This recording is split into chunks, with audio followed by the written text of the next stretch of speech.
Um, as you said it, that from a middle class family, and obviously around 40 years ago, when I was born, I was born in a middle class family, wherein my parents taught me values more than anything else. So that made me stronger every day. We were not given anything and everything at the spur of moment, like how today everyone gets it. So we had to earn it.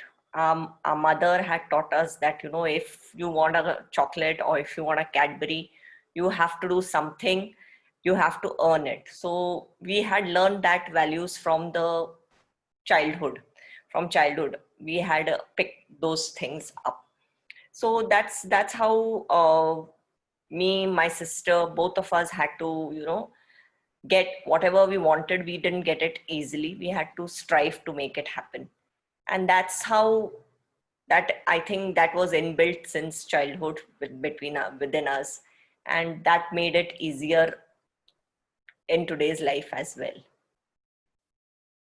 Okay, so you had a very, let's say, strict childhood, and what Yeah, taught the values of life, the importance of money, importance money. of hard work, as I can see, Yes. and And and yes, then of course, there was a lot of love and respect and discipline. And moreover, the school that I went was Rosary. So at that time, Rosary was considered as one of the strictest and most disciplined school. So mm, yes, we had all those things. Our mother was very disciplined lady, though our father was a little lenient about everything. So it was a balance. So the time when we wanted to just sneak away, we would go to our father to ask him for some permission. So mm, that was the thing. But mom made it happen. So today whatever I am is all only because of my mother. So she educated us. She wanted us to, get educated, get, be independent. And that's how, because our father was quite conservative.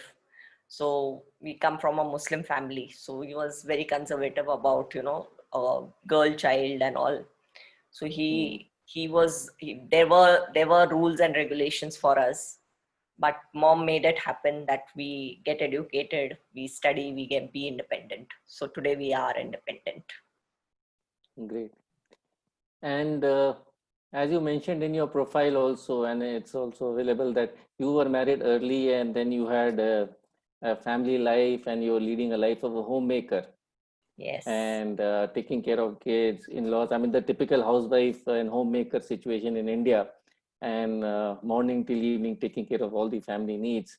And then after some gap, which is typically when people don't think of starting a new career, you decided to go for a job. What made you do that?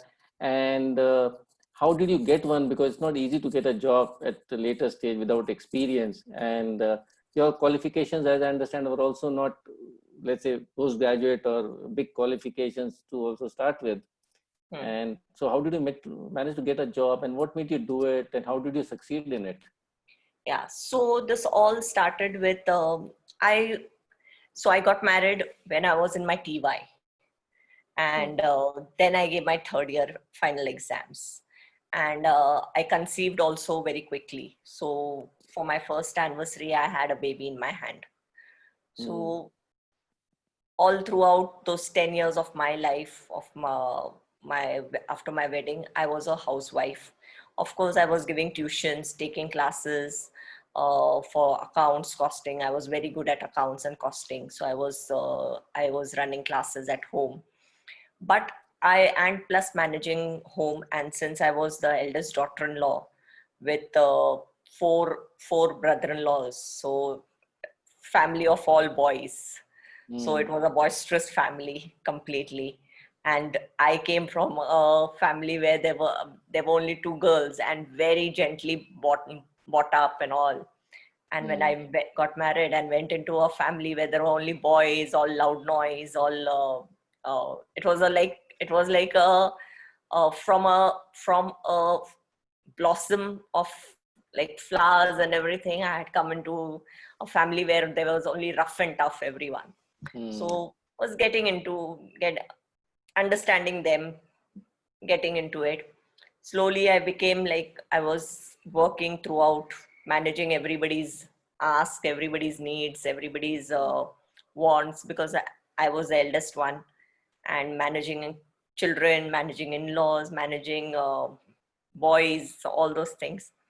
And yes, days passed by, and then things were getting difficult financially, personally. Everything was getting. Then I felt that I need to, start doing something, because my like every family, even I had brother-in-laws whose wives came in, and then there was like family, a joint family and all.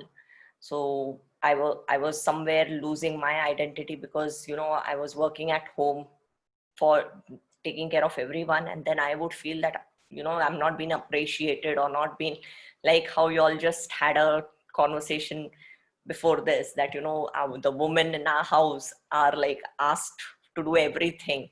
So I was 24/7 doing everything for everyone, and it was just considered as, okay, it is, she's at home and she has to do it, so she's doing it, but not appreciated. And I was somewhere feeling that my identity is nothing but just being at home, and not considered as anything. So then I thought I should start doing something outside the house, not at home. So but I said, what should I do? Because everything is with computers, or everything is with and I was a total housewife. I passed out my TY and I got married, and then I just did some few courses. So I didn't know what to do. And eventually I got a job at a real estate company as an executive assistant. I joined that company, but I didn't know how to type. My typing was very slow. So I had to do few courses to, gauge up my typing and all those things, and understand what PowerPoint, what Excel, what everything is. And obviously my in-laws and everyone didn't want me to work, because the kids were small and all, but I managed somehow, making convincing them, with the help of my parents, taking care of my children and all.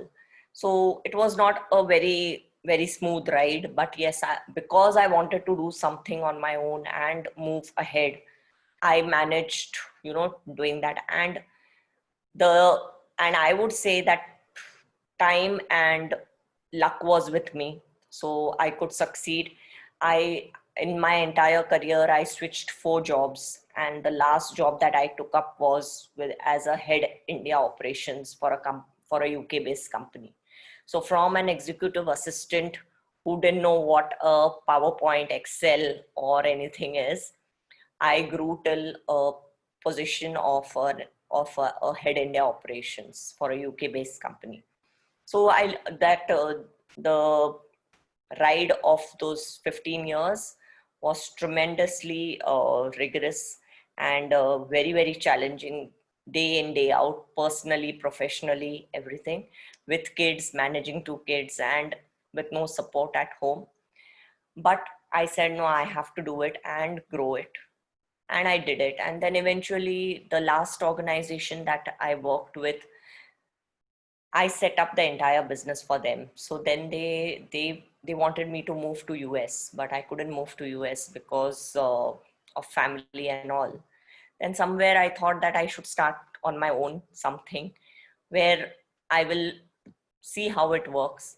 And I never dreamt even that it would grow so big, or it would make it would be this, and I would be sitting here and talking to you all and all. So I started with like 2 people, and from home.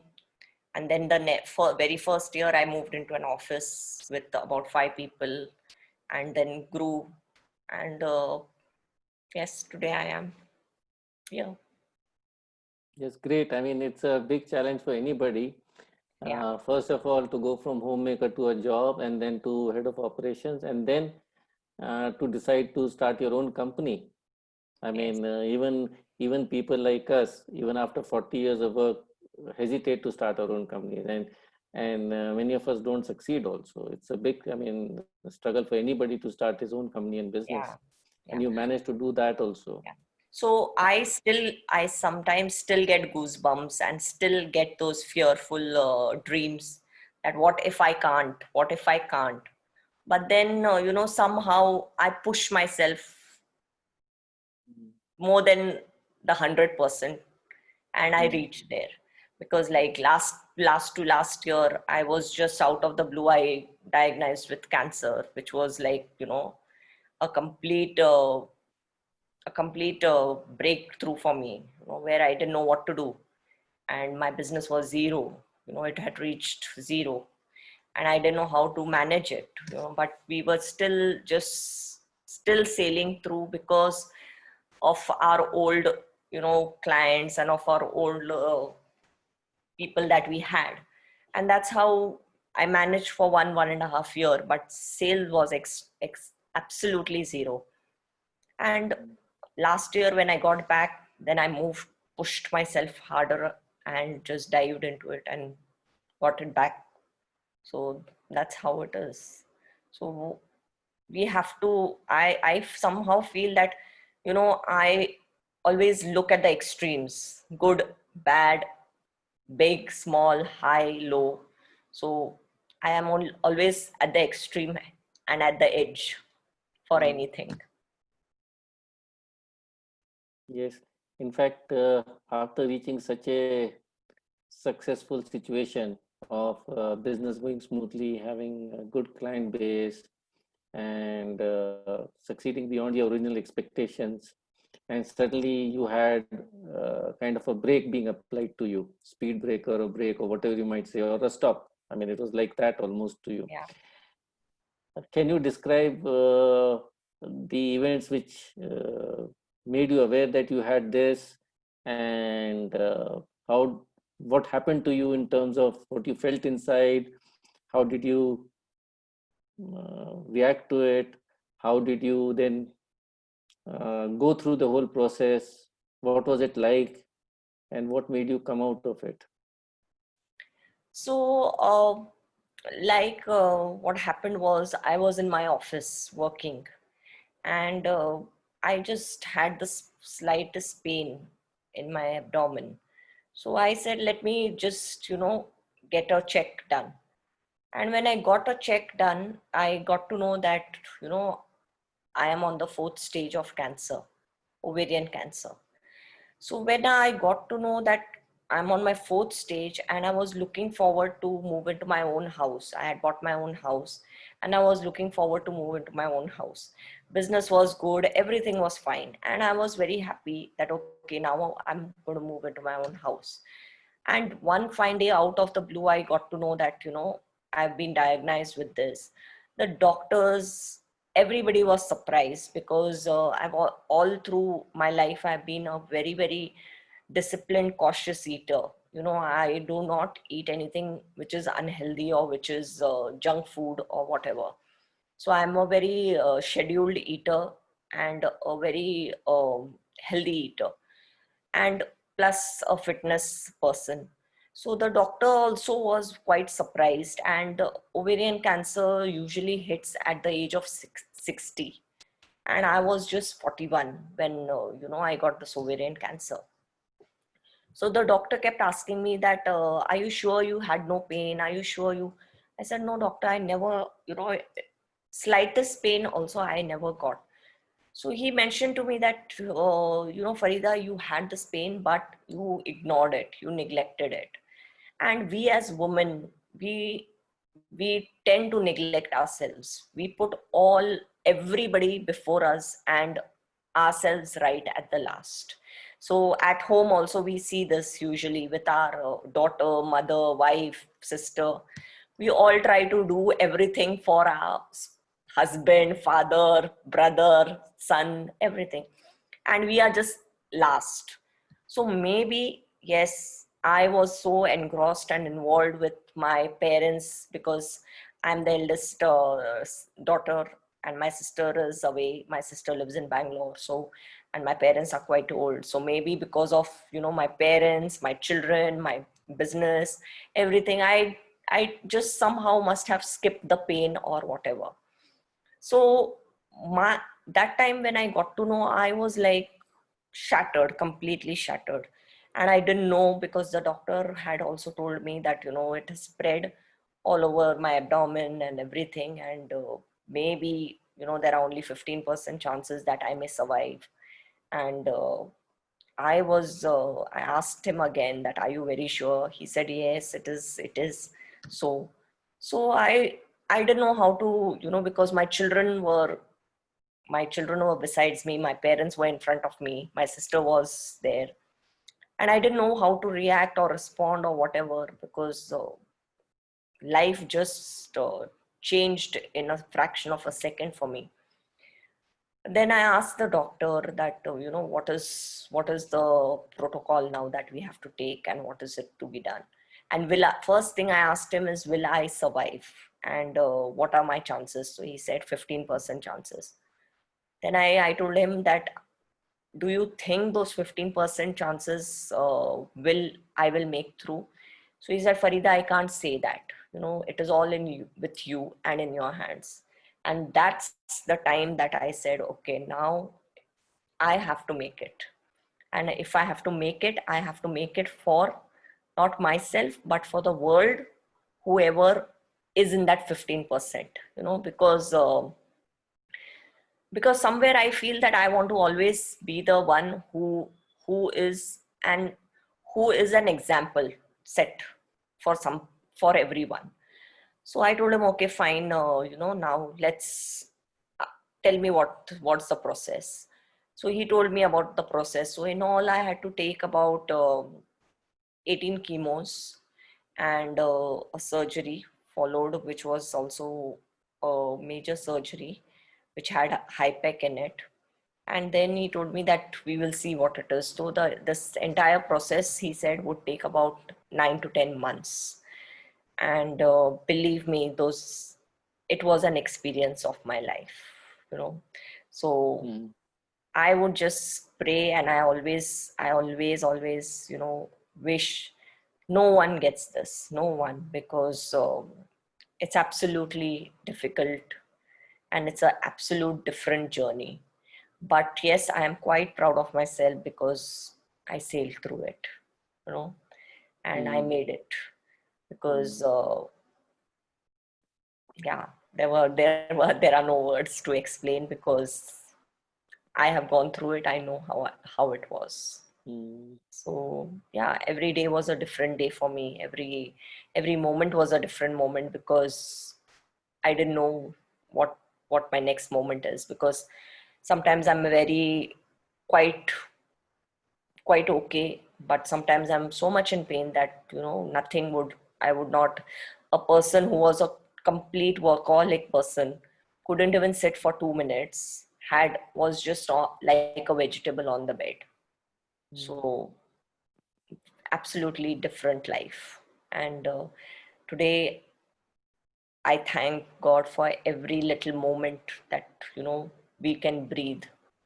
And yes, we are seeing what COVID is getting us to. So I realized it that time only, that, every minute that we breathe, we should be thankful to God for it, because we don't realize the value. We take it for granted, and only when it's taken away we realize it, that yes, this is important for us. So no possessions, no material stuff will get us our health back, you know Yeah. so health is very important.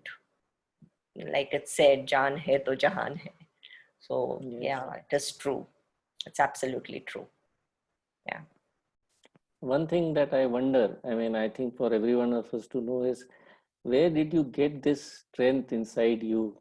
How did you get this strength inside you to fight this cancer? I mean, there's a lot of pain, a lot of Yeah. struggle, everything going down around you. Hmm. So see, as I told you, Pushpendra ji, somewhere in me, I am the one who never gives up very easily. Okay. Mm. From childhood.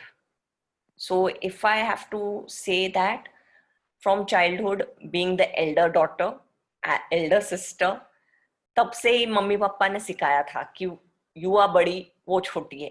तो from there only I had learned that okay, I have to be the elder one. I have to be the example. Mummy would always tell me, if whatever you will do, she will follow you. So from there only I knew that I have to always be a example setter for everything, goal setter for everything. So then when I got married, it was a different journey entirely, complete 360 change. So there also I was the eldest. There also I was a person who was sacrificing, who was doing most of the bit everywhere. Then I feel somewhere it got much easier because my body, my soul, my mind was tend to making it happen. Always I had to do it. There was no choice. I had no choice. So similarly over here also, when I was diagnosed with cancer, yes, I was shattered for a few days. For a week I was a little scared also, but then I was facing it. I said, yes, it is there and I am going to deal with it. So what I had done was I had completely gone inside. I had stopped seeing the world. I had stopped associating with people. So many times, when you get into, all our answers are within us. Solution is within us. But what we do is we get distracted and we try to, take help from people, or we try to get ourselves uh, diverted with something or the other. But sometimes it is also good to introspect and get into ourselves to understand what is lacking, or where did we go wrong, or what improvement is needed. And that's where I decided that okay, I have to get well. That is the only thing I need to do. And yes, I used to also do my meditation, my yoga. I used to read books. I used to hear audible audios. Then I would sometimes, if I was okay, I would talk to my staff, so I would feel a little better. So I used to get involved in everything, but only from my bed, because I had no strength even to move. So, but I would keep my mind occupied all the time doing things which I wanted to do always. Like I love painting. I love, reading books. I love drawing. So I used to do all those things and you know, keep myself busy with the things that made me happy, which I couldn't do. And obviously meditation, yoga, pranayam, those were always there with me and I was always doing that. So I think the strength, everything is within us. We just need to realize it and we just need to, get it out at the right time, at the right time. So like whatever we are facing now today is also the same thing. We never knew that COVID is going to come, and we never knew that, we are going to be at home all the time. But we overcame that. Like 3 months of total lockdown, we were at home without anything. We overcame that. Yes, many people lost their jobs, many things have happened, but we have still survived it. It's not the end of the world. So we have found solutions. We are doing many things which we had never done. So it's not that, life is at the end. There are many things and chalte rahega. This is life. Okay. In addition to your inner strength, many times we need strong relationships to help us. Can you explain? I mean, did you have somewhere some support which was at least mentally supporting you also, in addition to your own inner strength? So, like I said, that I separated in 2017. So, I've been living with my children all by myself. And I got diagnosed in 2018. So, when I got diagnosed, I really didn't know what my next moment would be, because my children were also very, very scared. They also didn't know how to, and I always had to, when I separated also, I always used to show them a face which was strong enough, to make them, because somewhere, separation actually gets everybody into a zone which is very scary or fearful. And as children, they go through a different turmoil. As a wife, I go through a different turmoil. But I took this decision out of thoughts with many years. I thought over it for many years, and then I took this decision, because I, first of all, I didn't want my children to suffer at all. I didn't want myself to face any more challenges or any more. So I took the decision, I think, at the right time. And yes, when I was diagnosed, I used to feel that if there was somebody, because when I used to visit the hospital, they were always, if the husband has got it, his wife would be there with him, or if the wife has got it, husband would be there. So I would miss that part of mine, because I felt that. But then I was quite strong enough. I said, no, I this has come to me, I will face it. We've come alone, we have to bear alone, and we have to go alone, but Mm. yes, my mother was a very, very, very, very strong support. My daughter, my son, my sister, absolutely strong pillars in my life. uh, I have friends who are like who are like my bodyguards. So yes, I'm blessed in all those terms. So Mm. in fact, the doctor that I approached, my school friend recommended. So I went there. Otherwise, I never knew of any doctors. And I went to that doctor. I had a yoga person who used to come to teach me yoga, my friend again. So, that's how I overcame this faster. And people were praying for me left, right, center. Whoever knew me was praying for me. I used to get so many messages, so many uh, phone calls, which I would not attend all, but there were many people who were praying for me. And that's how, somewhere is, they say that you do good deed, good comes to you. So yeah, that's how it is. Good. So I see anyway two major strengths that we discussed just now. One was your inner strength and your self-control, your self-discipline, along with the relationship that you had. But you also had a very strong sense of spirituality. I mean, it comes out somewhere, even in your profile, you talk about it. Yeah, yeah, What yeah. does it mean to you and how does it help you? So somewhere, I am a very strong believer. So I manifest a lot. I believe in whatever my gut says. So if I feel that the vibes are good, and if I want to do it, I just do it. Then I do not waste even a minute for it. That overthinking doesn't even bother me. I don't want to waste my time. So if I feel that my gut feeling says that no, I have to do it, I just do it. And then I will see what has to be done.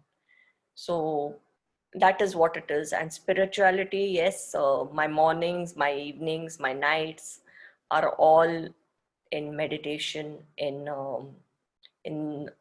pranayam. I believe a lot, and I pray also. So that all comes. So it's said that once you start believing, things happen.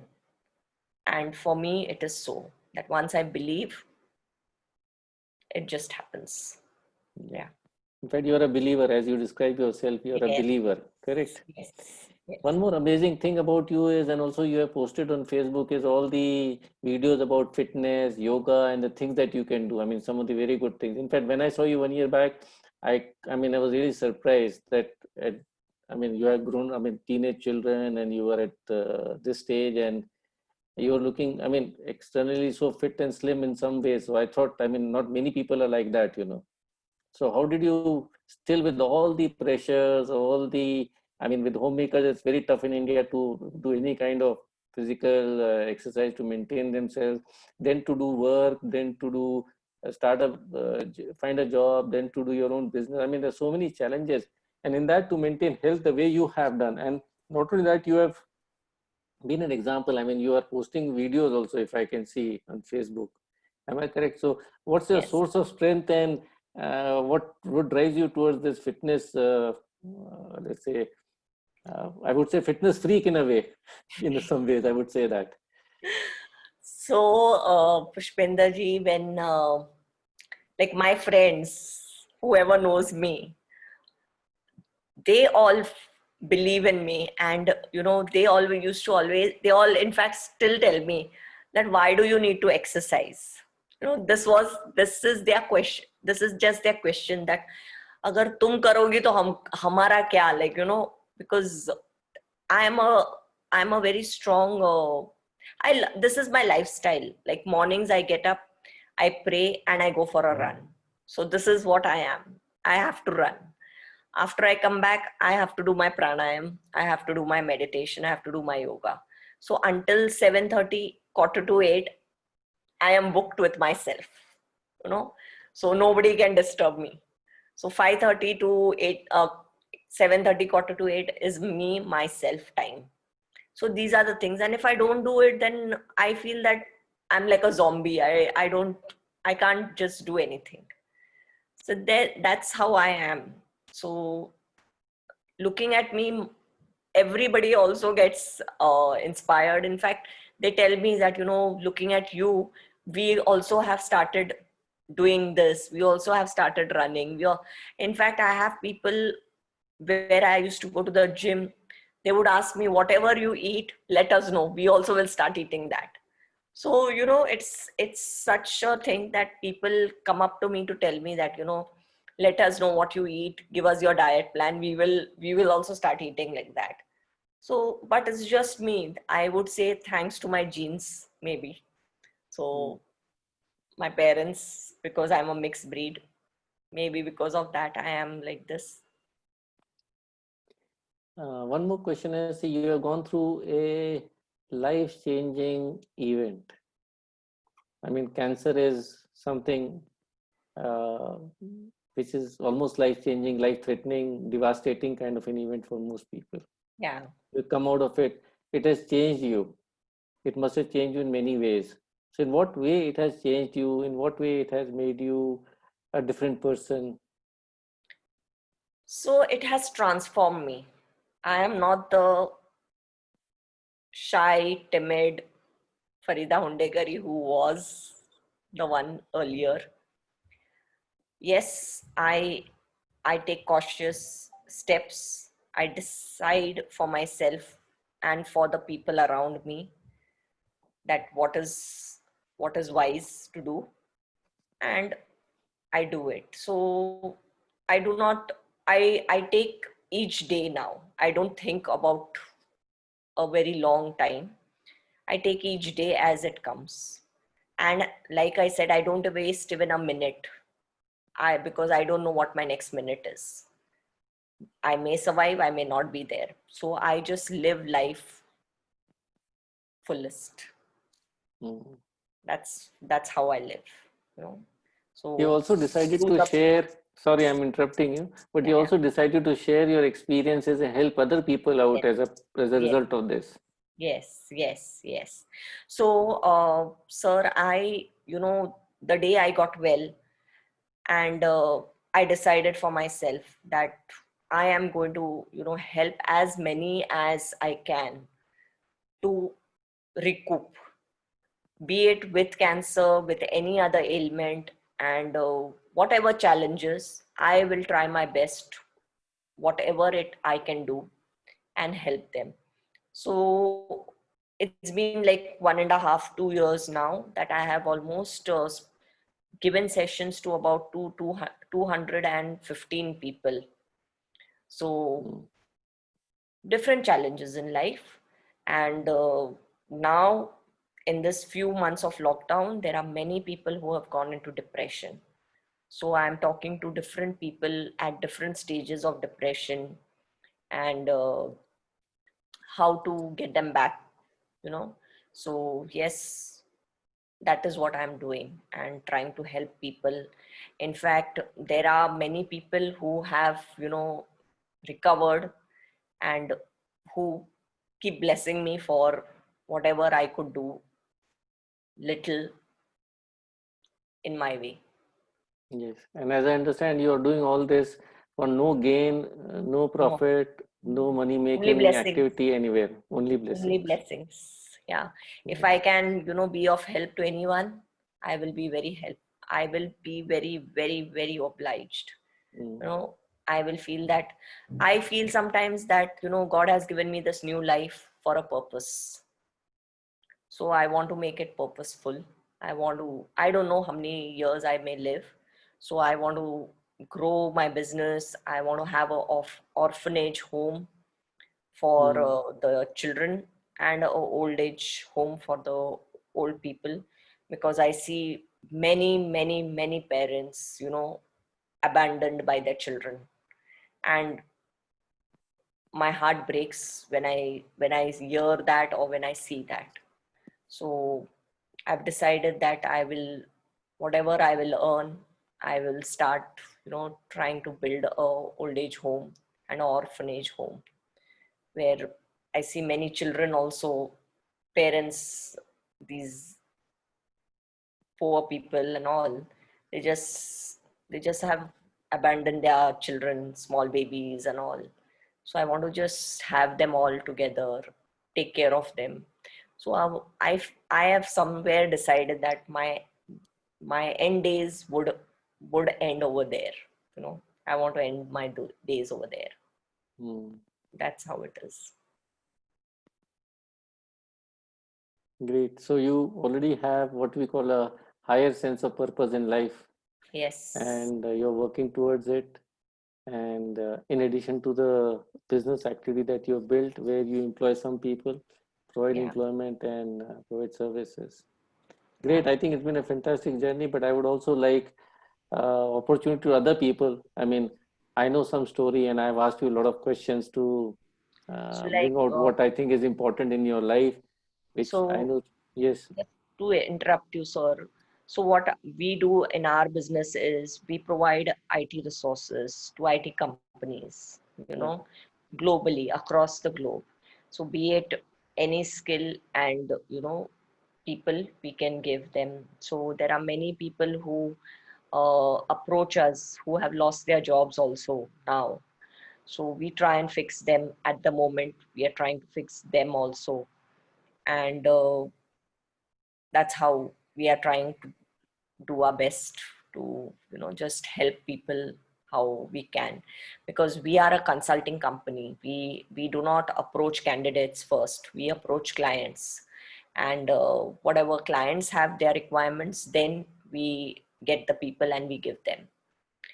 But over this 4 months, we have got so many CVs of people who are looking for jobs, and we are just trying. I'm just trying to, whoever, however, we can match them and place them somewhere. So I feel fulfilled, you know. So we are trying to do that as well. Yeah. Great. Thank you. I mean, it's a fantastic journey that you have told us. Of course, we can only imagine what it must have been like. Yeah. And the person going through really knows the pain and the challenge that it means. But I think it would also be good that I request Charlene, Samir, and other people, whoever have questions in their mind and want to address you with their questions. So I would open it to everybody. Please go ahead and come forward with whatever questions and thoughts that have come to your mind. So you can unmute yourself and please start. So one quick question from me, we've heard your story, amazing story. But if you were to summarize and say three brief learnings, out of this, what would they be? Sir, three brief learnings would be: try try, and do not cry.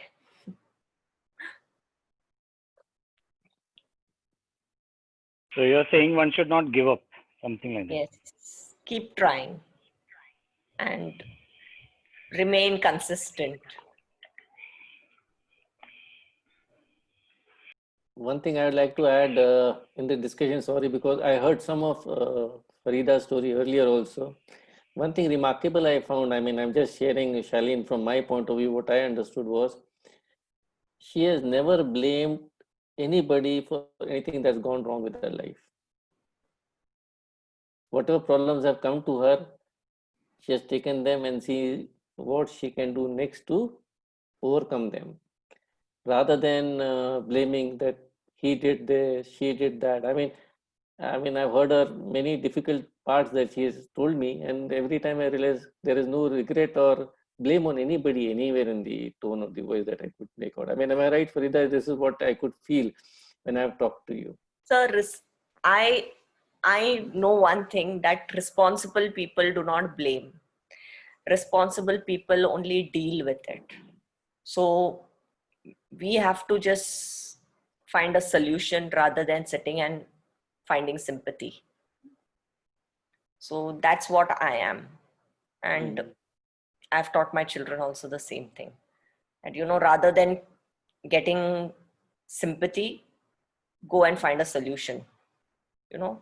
So that's what it is. Blame game, everybody knows to play. But who finds a solution and who wins over that, let's do rather than say blame people. Just get it done. You're right. I mean, what happens, I mean, I'm just adding to your thought, because is that many times when things go wrong with us, we tend to act like a victim. Yeah. And we want to get sympathy, and we want to blame somebody and exonerate ourselves from any action that is required to come out of it. So we just let go of that. So when we take responsibility, as I said, then it's a responsibility for your life you have. So you have to do something about it. Yeah. And also, sir, sympathy, how many days, how many people will give you? Everyone has their own bit to do. So 2 days, 3 days, people will sympathize with you. But the 4th day, you have to get up and do your bit. So I feel that earlier one accepts it and surrenders and moves ahead is better, rather than just sitting there and whining and crying and complaining. Great. Anybody else who has got more questions? Please go ahead. I mean, if I get a chance, I want to ask a lot more questions. Sure, Bala, please go ahead. You are incredible, Farida. Awesome. The strength you have, the way you explain, how it's possible to be so strong. Excellent. My question here is two things. I know usually I'm not so kind of asking something personal. I'm not into it. We're professionals, I can understand. But you sacrificed your most of 10 to 15 years time to your called in-laws. Okay. And then, yes, of course, you came out. Once you came out, immediately within a year, you came to know so and so. But are they aware, and any one of them came back to you with any, I know you don't like sympathy, but at least a humanity someone showed you on it? I know you don't care if they show or not, but still, is there humanity in them? Something like that. That's the first question. See you? Can I see you?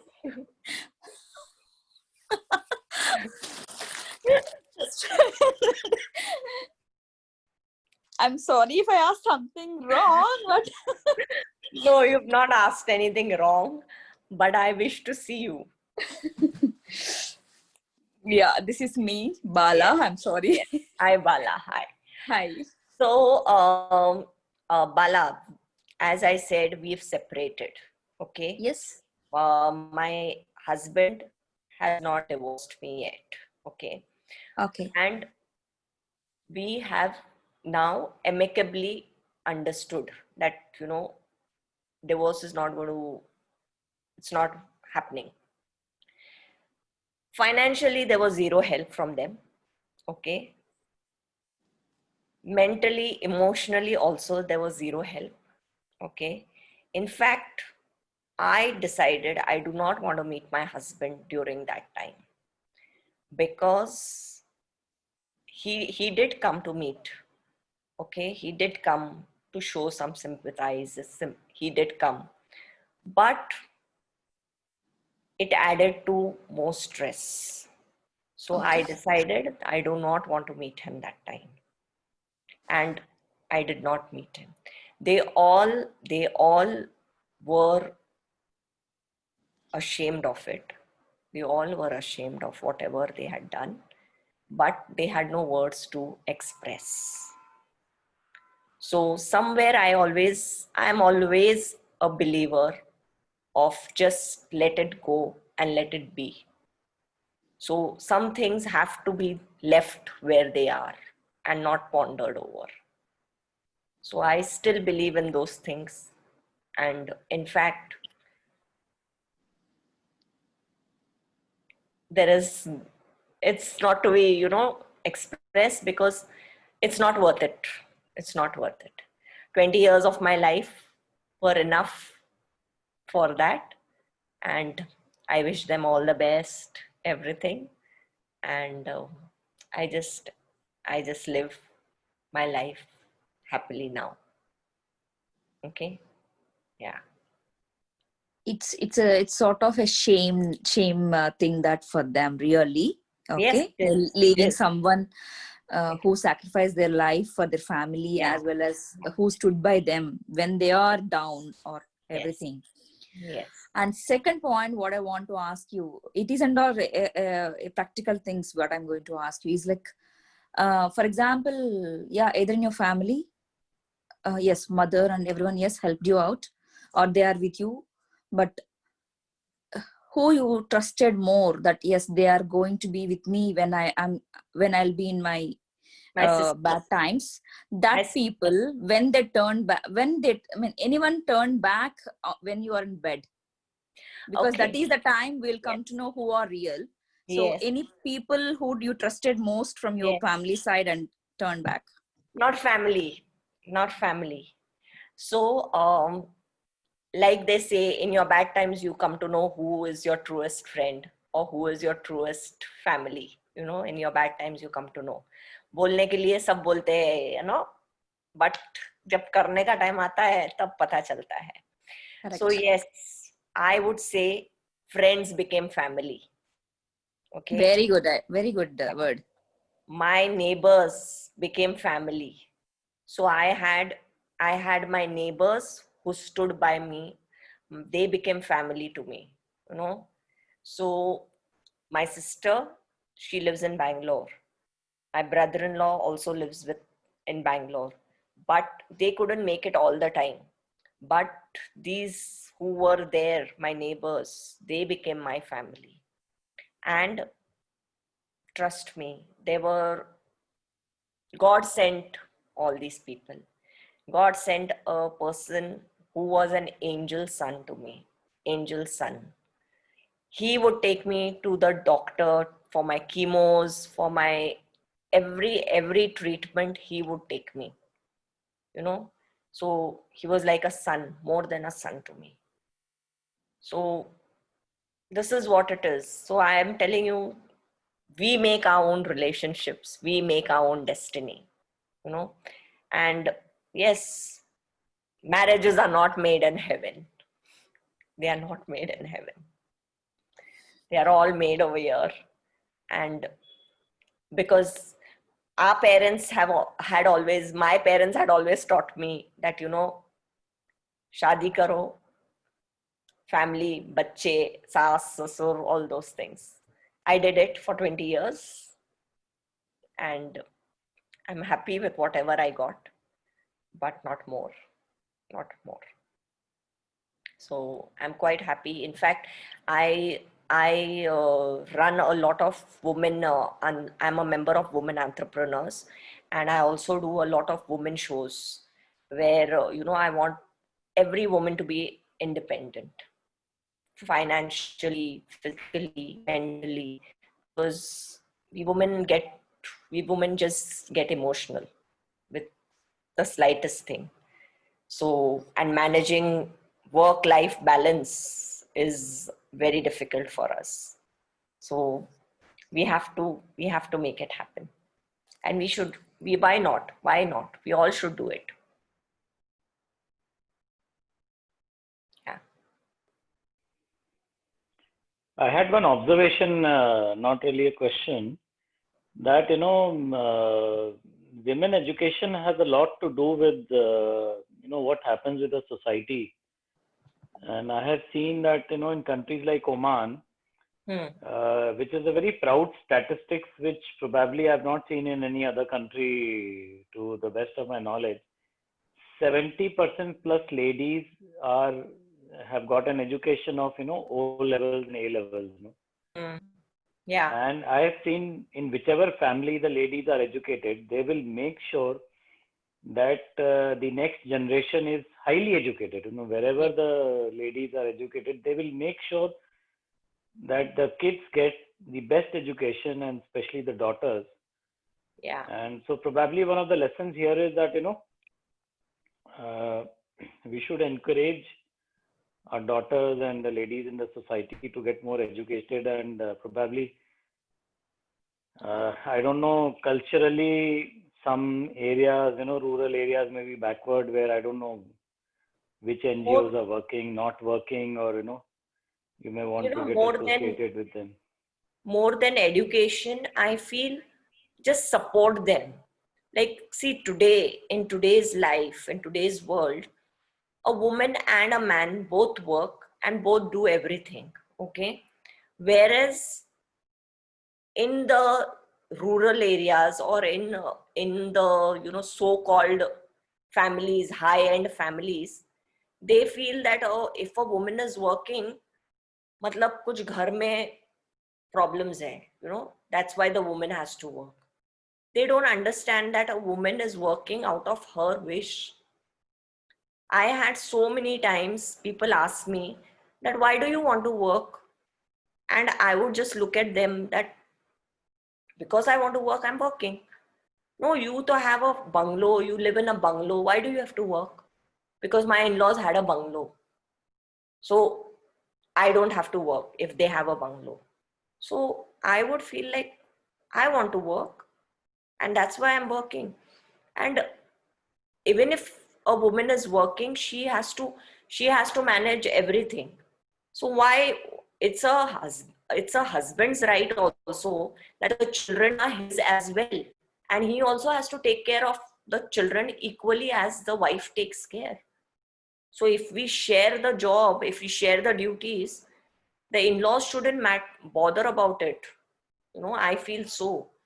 But there are such families who feel that their son, or who feel that the boy or the husband pati parmeshwar. So I don't know, but the culture has to change. Like in the Western culture, every man, woman, all are working and they're sharing their duties, whereas in India I rarely see that. And now it's happening because we are getting towards a little westernized culture, so things are moving, but still it's very, very slow. It should be quick. People should adapt things very quickly. I think this culture is everywhere in the Asia, whether it is Indonesia, Malaysia, look at China, look at the Arab world, so yeah. What's the point just educating your daughter and not letting her do what she wants to do? I would not do that. I don't know. Maybe because if I speak all this, people think that, she's too open-minded, or she's too, but I would not want my daughter to just get educated and not do anything. What's the point?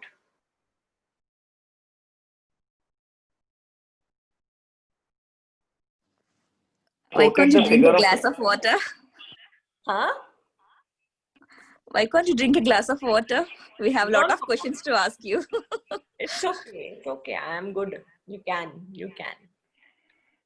So Farida, one of the examples I was giving of Oman Mm-hmm. is in stark contrast to the rest of the Arab world, where where the Oman, because of the cultural whatever advancements and the ruler there, Sultan Qubus, that he made it mandatory for the women to be educated.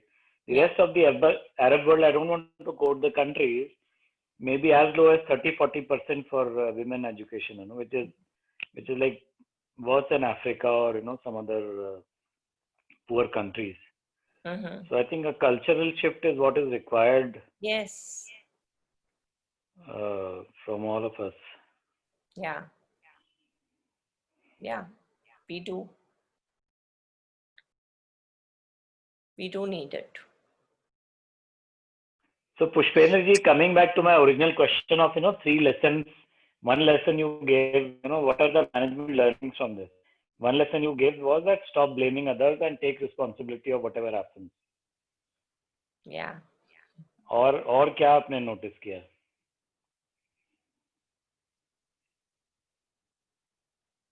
I mean, what are the serious management lessons to us as management professionals?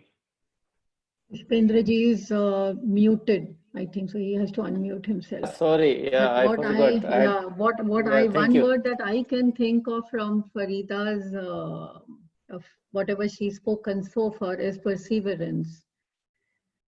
So it's such a strong word, which I think even for breathing sometimes when she was, whether it is in her cancer state or whether it was her marriage state and all that, perseverance kept her going. I need to breathe, I need to do for my children, I need to do for my family, to stand up for company, for health, finance, moral support. So even though she said try, I think it's the strong word that I can relate to is perseverance for her. If I have to tell her in one word, what she is. Absolutely correct, Kiran. I agree with you. This is one word that I was also going to use. Apart from that, I also found were the strong anchors in her life that she developed. One is spirituality. If you ask me, see, there are some points you need in life when you get stormy sea, those anchors. So one is spirituality. Second was her own, I would say, let's say this dedication or discipline that she was able to build in herself, Okay, and then relationships of, I think the mother, the sister, some friends, those relationships also sustained her, because whenever she was in crisis, I mean, what I understand from her earlier also was that during the crisis, she was able to draw on those strengths of talking to those people, bouncing her thoughts, what she was feeling, and taking inputs from them. And then again, making her own choice, of course, because all those people were helping her and giving her a feeling of that there's a cushion, that yes, there are people who will emotionally support her, especially in her immediate family that was there, apart from the in-laws who were not supporting her. That was there. And then she had this capacity, which is also I call her anchoring, which is inner strength of meditation. And she used to also journal. I think she did not mention this in the discussion today, but I know she has got a very good practice of journaling. In this journaling, she writes her own experiences of every day, what she is feeling, and then she visits them after some time, and then she sees them at a distance and judges them in the right perspective, because in the heat of the moment you can't see things clearly. But when she steps back, so it's that inner strength that she drives, which I will say all these are anchors inside, outside, that she built.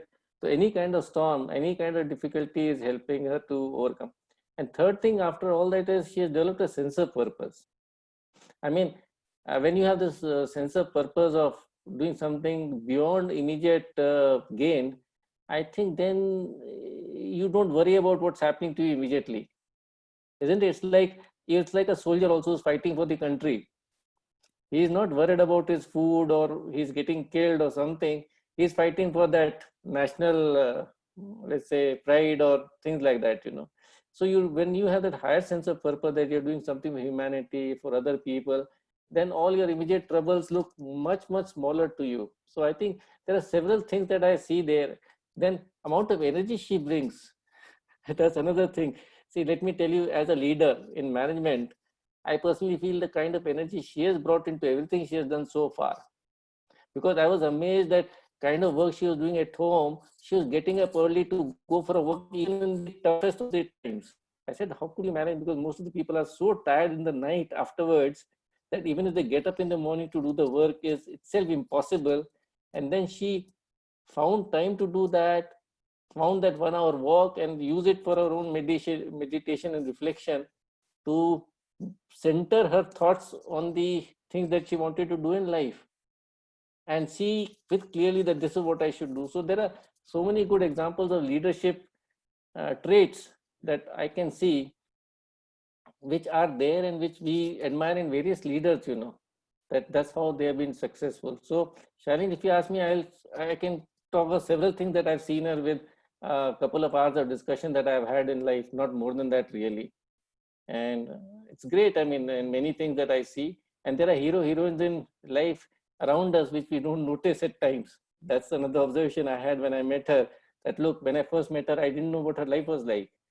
It's only when she quietly just mentioned during the tea break what she was, what she had gone through in few words, then I was amazed and I said, look, I should get in touch with her to know her life more. And I was waiting for the right opportunity. It happened recently again. I said, let me find out more. And that's what happened. So Shailene, I think if you ask me, there are several things. Perseverance is definitely there. I mean, she has failed, she has come back. And I would say find anchors which are spirituality, inner strength, self-discipline, dedication, and bring high amount of energy, developing good interrelationship. These are the examples that I see in our life, which are very, very good. Yes, I totally agree. And I think one other thing is that, focus on health. Probably, maybe she focused more when, she got sick and, came out of the hospital. But I think we all realized too late to focus on our health, when some bad incident happens with us. And then we suddenly wake up and then, we'll do our morning walk and dieting and running and whatever. But in a day-to-day life, when we are healthy and we need to be more careful, we tend to ignore our health. See, Yeah. Shailene, in her case, she was always a very strong fitness person. Farida, you can explain this more, I think. Yeah. Yeah. So, for my 40th birthday, I wanted to gift myself 6-pack ab. So I was already on a session and on a workout for 3 months. 2 months were already done, and the last month was left. And that's where I got to know about this, and I had to, drop that. Yeah. So, physical strength, exercise, and all those things are just built. I go for like treks.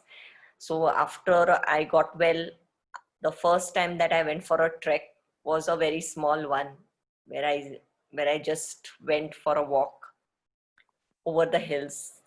But then I started again my treks on to Siagarh, Kathraj, those moonlight treks and all, and started doing those again. So yes, that's how I am. In fact, doctors were surprised that being such a fit person and fitness freak, you got cancer, correct? Yeah. In fact, the doctor told me that, you survived only because you were on this diet, and where I didn't have sugar for 2 months. So that's where I survived. Otherwise, he said, otherwise, if you were on sugar, you would have collapsed long ago. So he said, because my cancer was also quite vast spread. So he said that my cancer was carcinoma, so which spreads really fast. So he said that you wouldn't have survived it if you were not on a diet. And because I was very physically fit, I could take those chemos and all, everything. Yeah. But still, it drained me completely. I was just a vegetable. So Yeah. Okay, can I share my comments as well, please? Yeah, Sure. please. Okay. Thank you, Farida, for sharing your inspirational story and your journey to find your true identity. I really also appreciate your courage to come up and sharing your story, which many of us do not have. Although every one of us at some point of time, I guess, have struggled in life or may be still struggling. What I believe that women in general are blessed with special love, affection, and the strength by the God that we as men sometimes we don't understand that. So what I learned today from this session is to stay strong during the odd times, and when the circumstances in your favor, then share your knowledge, expertise, and resources with other people as well. So I do not have any specific question, but I just wanted to share my comments. So thank you for sharing your inspirational journey. Yeah. Thank you. Thank you. Nice to know you as well. Do you have any mentor in your early stage? Mentor means like it's not so easy from a particular middle class family who were born up and then they are into such a big family, joint family, gone in for after marriage, and then you have all these activities, very good activities like yoga, pranayam, and you and even trekking. These type of things were usually we hear from who already so matured and who already like someone initiated or someone recommended to you, or how you got through all these things? No, so like I said that I was married very early and I conceived also very early. So everything just kept happening. I had no time to even think, and it just kept happening. So I had my first child, then in a period of 4 years I had another one. So it just kept happening all. And then I developed a terrible backache because obviously my body couldn't take everything, and body ache and all. So then I started walking. So I was always a very good runner in school. From school times I was a very good runner. So I thought maybe because of this early age, marriage and children and all, maybe my body is getting a little weaker, so I need to start doing my exercise and everything. So I started running. So that time when my children were very young, my son was hardly 1 and my daughter was about 5 years, I would run before the sunrise. So I would have a torch on my head and I would run in the dark because my children were asleep and I didn't have any, stress that they would wake up and they would. So I knew that they will wake up a little late. So I would run in the mornings. And that's how then I started slowly doing yoga. Then slowly, one thing led to another. Then from yoga, I said that let's start doing meditation because I needed a little peace of mind also. So, but yes, Pushpendra ji said that journaling, I forgot over here to say. From the very beginning, I've been a person who writes things. So I tell my children also that, before sleeping, write down how your day was today. So just points also is good enough. Like, what you did, where you went, uh, how were the people that you met, what did you learn from them. So that's how I write my points and I write my dates. So after a month, if you look at that same date, and like today I'm talking to you all, so I'm going to write it that I met Bala, I met Kiran, I met Shalenji, I met Pushpendra ji. So I'm going to write it. So next month, after for the same date next month, I would know you all much better, more closer, because obviously we will interact so much. So this is how I know things. And today, if I'm fearing something, I will write down that also, that, I'm fearing this. After a month, that will just sound like a pinch of salt, because I would have overcome that and moved way, way ahead.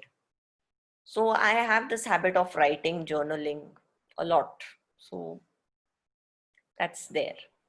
Since you're into the IT sector and you love writing, why haven't you, or have you maybe, I don't know, it's just something which I wanted to do, but I haven't, I'm lazy, blogging, because that's what writing is about, and Yeah. then you have enough to blog about. So yeah, you said it rightly. Many people have asked me that why don't you write a book? You have a lot to write about. You can, write your own book. And in fact, 3-4 people have approached me also, saying that, let us know about your story and we will write a book for you. Because obviously I don't have the time to sit and write a book for myself, because of the stories that I told you all, my life is like that. So I don't get much time to sit and write about myself again. But yes, 2-3 people have approached me saying that, we want to write a book, and we want to write about you. Yes, blogging, I've never thought of blogging, but yes, I'm very, very active on Facebook. So I keep posting stuff. I keep writing things. I keep posting my pictures. So that's what I do. Yeah. So Again, it's how about something, you? What do you do, Kiran? me. Well, right now I'm busy in establishing myself as a consultant Okay. into project management and procurement consultant for hospitality industry. And Okay. once a week, I take care of my grandkid, and that's it. Okay. Oh, wow. Very nice. You don't Yeah. look like a grandmom. I stress on that, so I can get the compliments. You should Yeah. understand my hidden reason behind this. Nice. Yeah. Nice. Very Hmm. nice. Yeah, but this is about you, so I wouldn't sit and barge my stories. But yeah, my story is, I should say similar, but instead of 20 years, I took 27 years. Yeah. But yeah, but that's a journey. I quickly wanted to check. Your name says Farida, and there's a Buddha behind on the wall. So what is the story behind that? So I said I'm a believer. I am not, and I said I'm spiritual. I'm not religious. So I believe in every small thing. So even a plant is a living thing, everything. So Buddha, yes. And if you see the other side, there is a photo of our priest also, His Holiness. So yes, I have everything. And in my office also, I have Ganpati Ji, I have Guru Gobind Singh, I have Buddha, I have my Quran, then I have one more, Jesus Christ. So I believe in every every being. I don't just, I'm not biased to one. God is one, and we have just, so I don't believe that. So yes, Buddha is like inbuilt in me for everything. Interesting. Yeah. What usually your son and daughter talk to you on? Which topics they usually you three will sit and discuss mostly? I wish they were here to listen to this. They both are not here at the moment. They've gone for a sleepover at their friend's house. So yes, see, my daughter is 21 and my son is 16. So my daughter now, I would say my daughter has been my best friend. from the age where she matured, she was seeing me, through whatever I have gone through and passed through, and how I have achieved it. So sometimes also now, when I am feeling a little low and thinking about, how to deal with it or what to do with it, so she will tell me that, Mom, this is just time being for you, So you just have to take a break and things will move. So my son is, yes, my son is a boy, and obviously he's matured even more faster than my daughter, I would say, because boys usually mature a little later, but in his case he did mature very faster because he saw me, just passing by and he holding me. So we usually talk about, I tell them stay focused, and they will tell me that, Mom, you are there to focus and we are there to, just move around and do what we want to. But yeah, so that is there. But we talk about everything. I talk about my business to them, they will give me ideas, then they will talk about what they want to do, and I will share their ideas. They will talk about their boyfriend, girlfriends to me. In fact, they tell me that, Mom, you should find a boyfriend for yourself. So that's how we talk. That's how we share whatever we have to. Yeah. So in fact, when we three go together, people don't think I'm their mother. So we are like, we all three look brothers and sisters. So when I moved into my apartment, most of our neighbors first thought that we three are brother sisters staying together. So then I had to tell them, no, they are my children. They are not, they too are brother sisters. I'm their mother. So it's that way. But yeah, all is good. I'm happy. I'm blessed with whatever I have. And it's nice. Sometimes some days are little, topsy turn, but it's okay. That's how we all have to live.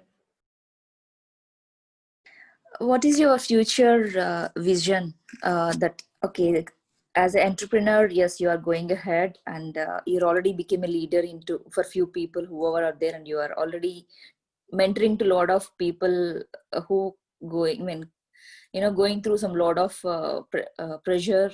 You're trying to help them out to come out. So what is your future role or future goal or vision? What is your I said that I want my future, I want to spend with all the senior people in the world.